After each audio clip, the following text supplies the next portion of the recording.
Ya, kembali di Apa Kabar Indonesia Malam. Sekarang saya akan bertanya ini langsung kepada pakarnya nih, Prof. Salim Said. Mengingat Prof, secara peraturan perundang-undangan ini kan seorang Panglima TNI adalah perwira tinggi yang bertanggung jawab kepada Presiden. Perlulah pintar-pintar menerjemahkan politik dan kebijakan Presiden, tapi juga harus tegak lurus ya sesuai dengan visi dan misi Pak Andika. Ini TNI yang profesional ini. Bagaimana, Prof? Ya, tentu Pak Andika tidak diangkat oleh Bapak Presiden kalau Bapak Presiden tidak yakin bahwa Pak Andika bisa menjalankan tugasnya dengan baik. Sebab itu kan resikonya berat. Kalau Pak Andika bekerjanya tidak benar, ya, yang dikritik orang adalah Bapak Presiden.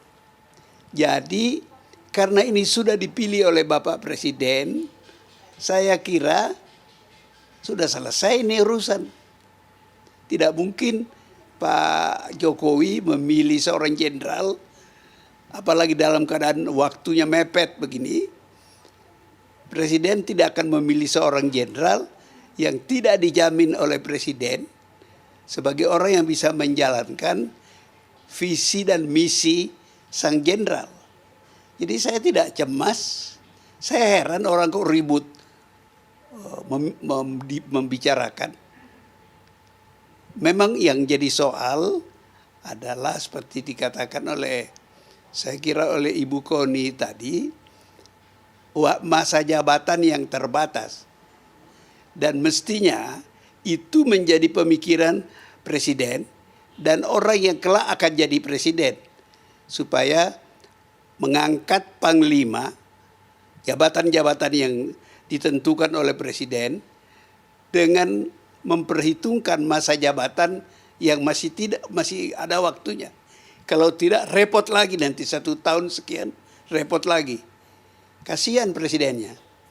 Oleh sebab itu direncanakan dengan baik sehingga tidak perlu orang ribut lagi karena ini kan setiap pengangkatan oleh presiden itu punya dimensi politik.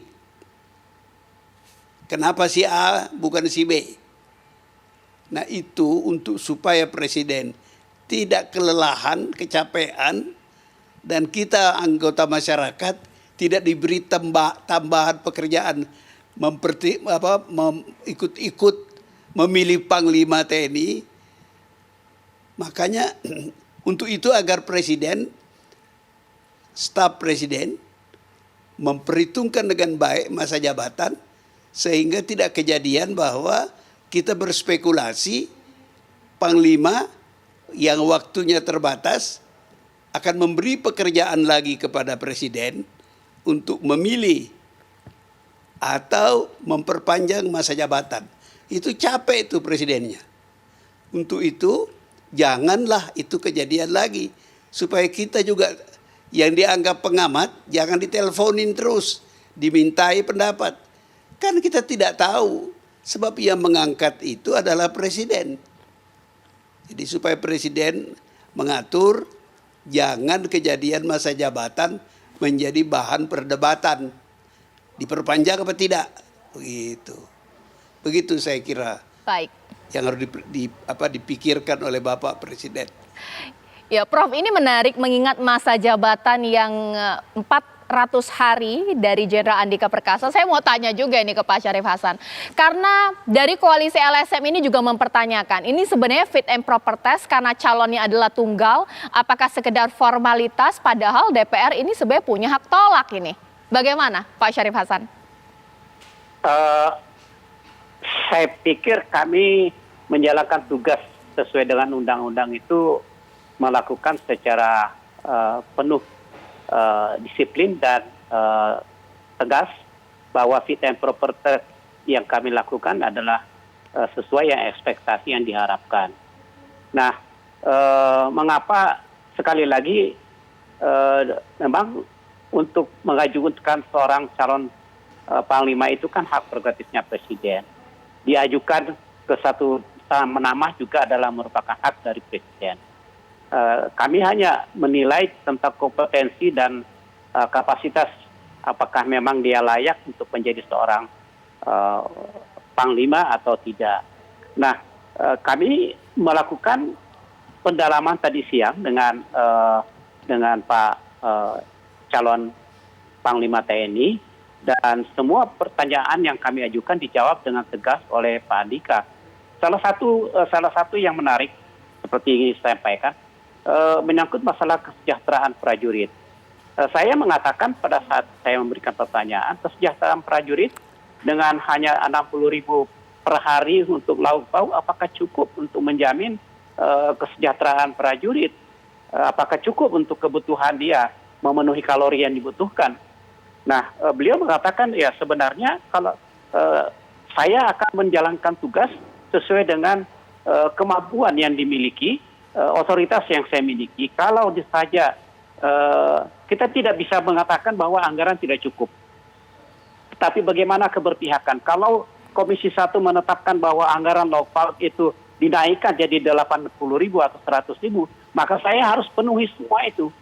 Karena memang itu yang dibutuhkan. Dan bahwa ada karena kemampuan yang terbatas, anggaran terbatas, bahwa ada yang berkurang, itu adalah merisiko prioritas.